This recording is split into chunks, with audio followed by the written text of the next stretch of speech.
Welcome to another deep dive. Today, we're going to be tackling a figure whose name is practically synonymous with genius, Albert Einstein. And we've got a fascinating History Channel documentary to guide us. And trust me, this isn't just about EMC Ido. Yeah, what's really intriguing to me is how the documentary digs into Einstein the person. Oh, okay.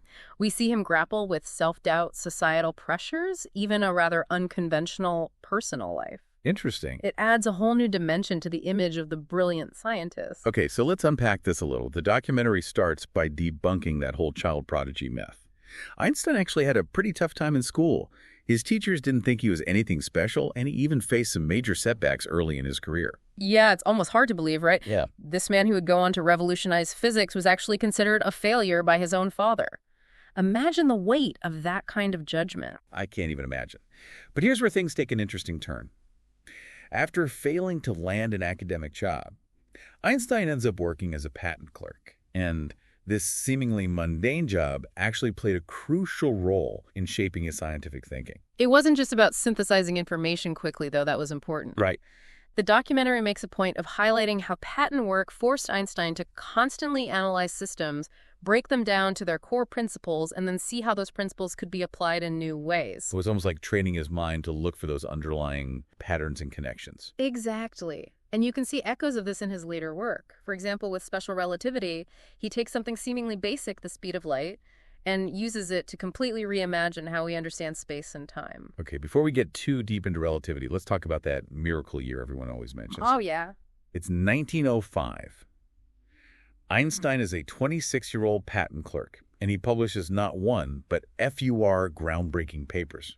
What exactly did he achieve during this period? It's truly a mind-boggling burst of scientific output. He explained the photoelectric effect, essentially showing how light can act as both a wave and a particle. He provided definitive proof for the existence of atoms, something that was still debated at the time. Wow. And then, of course, he unveiled EMC, the equation that reveals the mind-blowing energy locked within matter. Whoa, wait a minute. Can we pause on that for a second? EMC is so iconic, but I'll be honest, I'm not entirely sure I understand what it actually means. Sure. Well, it's essentially saying that energy and mass are two sides of the same coin. You can convert one into the other, and the amount of energy stored within even a tiny bit of matter is absolutely enormous. This equation would go on to have huge implications from nuclear energy to our understanding of how stars work. Wow. Okay, so back to the miracle year. Yeah. We've got the photoelectric effect proof of atoms, EMC Sashar. That was the fourth paper. Ah, yes, that would be special relativity. This is where Einstein really starts challenging our fundamental assumptions about the universe. He proposes that the laws of physics are the same for everyone, regardless of their motion, as long as they're moving at a constant speed. Hold on, the laws of physics are the same for everyone. What does that even mean? Imagine you're on a train traveling at a constant speed. Inside the train, you can toss a ball, walk around, everything feels normal. To you, the laws of physics are operating as usual.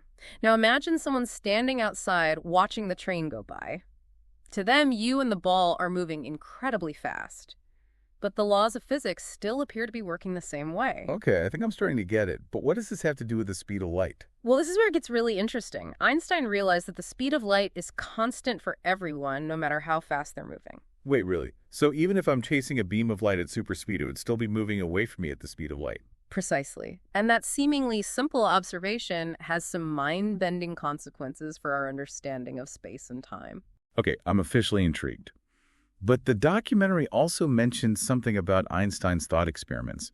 How did those play into all of this? Einstein was a master of visualizing complex scenarios. Okay. The documentary highlights one where he imagines himself chasing a beam of light. He realized that if he could somehow catch up to the light, it would appear to be standing still, which would violate the laws of physics as he understood them. So by playing these scenarios out in his head, he was able to identify inconsistencies in the existing theories. Exactly. These thought experiments allowed him to explore the implications of his ideas in a way that traditional lab experiments couldn't. It's incredible how he used his imagination to unlock these profound truths about the universe.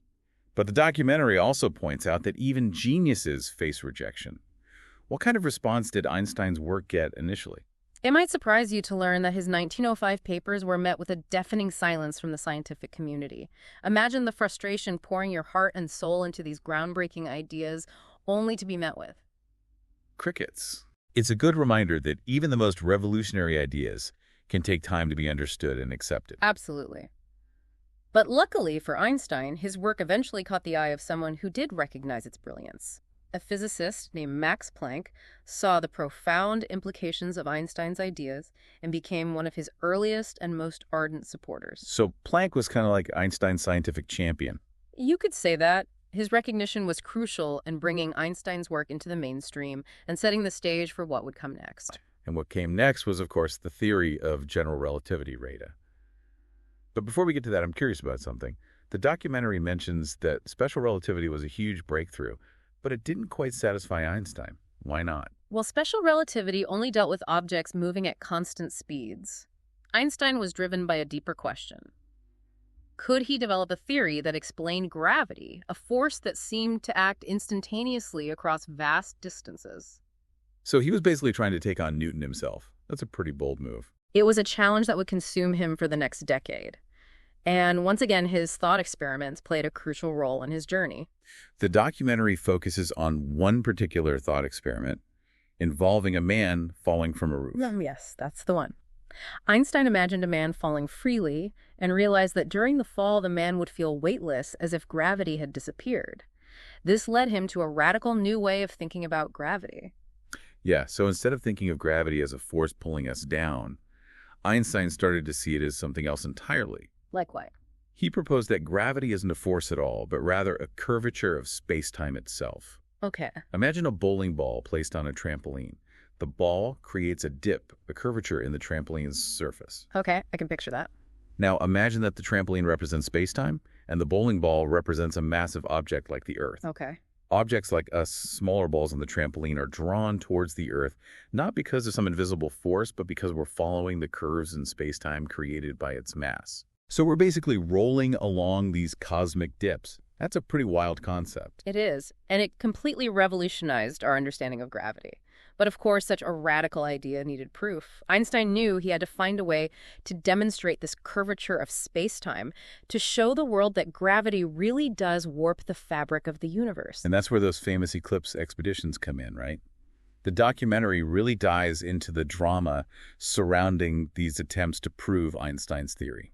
It's a fascinating story of scientific ambition, international collaboration, and a fair bit of luck. Einstein realized that the light from distant stars should bend as it passes by the sun due to the sun's gravitational pull. But wouldn't that be impossible to see? The sun's light would completely drown out the light from those distant stars. Exactly. That's why a total solar eclipse was crucial. During an eclipse, the moon blocks out the sun's light, allowing us to see those stars that are very close to the sun in the sky. If Einstein was right, their positions should appear slightly shifted compared to where they normally are. So it was like this perfect cosmic alignment was needed to test his theory. It was. And finding the right eclipse, getting the right equipment to the right place at the right time, it all added to the challenge. The documentary introduces us to Erwin Freundlich, this young astronomer who was determined to help Einstein prove his theory.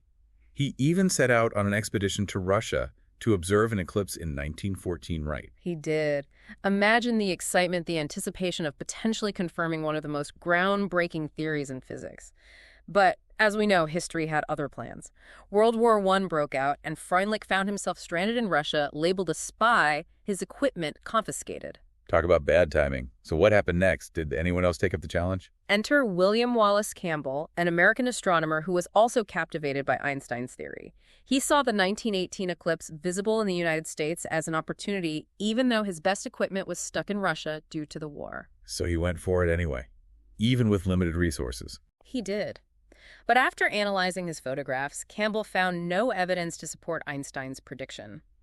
It seemed like Einstein might be wrong. The scientific community was buzzing with speculation. Had Einstein's brilliance led him astray? What a twist. So was Einstein's theory doomed? Not quite. The need for another more conclusive observation became even more urgent.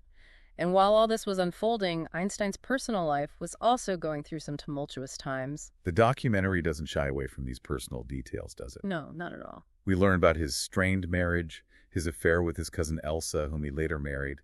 It's a reminder that even brilliant minds have very human complexities. It is, and it adds another layer to Einstein's story, revealing the pressures and challenges he faced outside of his scientific pursuits. The documentary also highlights his strong pacifist views, especially during World War I. He publicly denounced the war even as many of his colleagues were enthusiastically supporting the German war effort. It's a fascinating contrast. You have Fritz Haber, this brilliant chemist who believed in the power of science to support his nation, even developing chemical weapons. And then you have Einstein advocating for peace and international cooperation, even when it meant going against the tide. It really highlights the ethical dilemmas that scientists grapple with, especially during times of conflict. Absolutely. Where do we draw the line between scientific progress and moral responsibility? It's a question that continues to be relevant today. But let's get back to the quest to prove Einstein's theory. Remember Arthur Eddington, the British astronomer we mentioned earlier? The one who was also a pacifist like Einstein. Yes, that's him. Eddington saw Einstein's theory as a symbol of unity and international collaboration, something desperately needed in the aftermath of a devastating war. He decided to organize an expedition to observe the 1919 solar eclipse in Africa. And this time, unlike Freundlich's ill-fated trip, the expedition was a success. Indeed. Eddington managed to capture clear photographs of the stars near the sun during the eclipse, and when he analyzed the images, the results were stunning. The stars had shifted exactly as Einstein's theory predicted. So it was finally confirmed. Einstein was right. Well, the scientific community didn't immediately embrace Einstein's theory. There was still some skepticism and debate, but the 1919 observations were a major turning point. And this is where the story gets even more interesting. How so? Remember, William Campbell, the American astronomer who initially failed to find evidence for Einstein's theory. He was determined to redeem himself, to get another chance to observe an eclipse and definitively prove or disprove Einstein's theory. So it became this international scientific race to confirm Einstein's theory. Exactly. And the next opportunity came with a total solar eclipse in Australia in 1922. Several expeditions set their sights on this event, each hoping to capture the definitive proof. Campbell, armed with new and improved equipment, was determined to get it right this time. So the stage was set for a dramatic showdown, a scientific Super Bowl, if you will. It was a pivotal moment in the history of science, a chance to settle the debate and determine the fate of Einstein's revolutionary theory. Okay, so we've got this epic scientific showdown happening in Australia, multiple teams all vying to prove Einstein's theory. What was it like on the ground? Oh, you can just imagine the tension. You've got all these brilliant minds from around the world all gathered in this remote location. Yeah. Their reputations on the line, just waiting for this fleeting celestial event. And to top it all off, the documentary mentions that the weather wasn't exactly cooperating. Right. It wouldn't be a true scientific adventure without a few unexpected challenges, right? Yeah. Clouds threatened to obscure the eclipse, creating even more drama. Some teams even faced equipment malfunctions, just adding to the pressure. But Campbell, this time he was ready. He had learned from his past experience and came prepared. He certainly did. Yeah, he brought multiple cameras and telescopes determined to capture the eclipse from every possible angle, and his meticulous planning paid off. While other teams struggled with the weather and the technical difficulties, Campbell's team managed to capture stunningly clear images of the stars surrounding the eclipsed sun. This was at the moment of truth. What did the images reveal? Well, after careful analysis, the results were undeniable. The stars appeared to have shifted exactly as Einstein's theory predicted. Campbell, who had initially cast doubt on the theory, now became one of its most vocal supporters. That's quite a turnaround. So did this finally convince the scientific community? Was Einstein's theory universally accepted after the 1922 eclipse? Well, you know, the scientific process is rarely that simple. Right. There were still some holdouts, those who remained skeptical, demanding further evidence. But the 1922 observations were a crucial turning point, really swinging the pendulum of scientific opinion firmly in favor of Einstein's revolutionary ideas. So from struggling patent clerk to a global icon whose theories were reshaping our understanding of the universe, that's quite a journey. It is. And the documentary really captures that shift beautifully. We see Einstein thrust into the global spotlight, his name and image appearing in newspapers and magazines worldwide. He became the symbol of intellectual achievement, a beacon of hope in a world still recovering from the devastation of World War I. It's like his story resonated with something deeper in the human spirit, this idea that even in the face of adversity, the power of the human mind can prevail. Absolutely. And what's remarkable is that despite all the fame and accolades, Einstein remained grounded, his curiosity undimmed. He continued to explore the universe, pushing the boundaries of scientific knowledge until his very last days. So what can we, the non-physicists among us, take away from all of this? Why should we care about Einstein's theories, especially if they're so complex? Einstein's story, I think, is a powerful reminder that the universe is full of mysteries, full of things we don't yet understand. His relentless pursuit of knowledge, his willingness to challenge established ideas, it's an inspiration to all of us to keep asking questions, to keep exploring, and to never lose that sense of wonder about the world around us. It's like he opened up this whole new way of looking at the universe, a way that continues to challenge and inspire us even today. Exactly. And who knows, maybe someday, inspired by Einstein's legacy, one of you listening will make the next groundbreaking discovery that further expands our understanding of the cosmos. Well, that's a pretty inspiring thought to end on. Thanks for taking us on this deep dive into the life and work of Albert Einstein. It's been a fascinating journey full of twists and turns, scientific breakthroughs, and even a bit of cosmic drama. We hope this has sparked your own curiosity to learn more about Einstein's theories and the vastness of the universe he helped us understand. Until next time, keep exploring.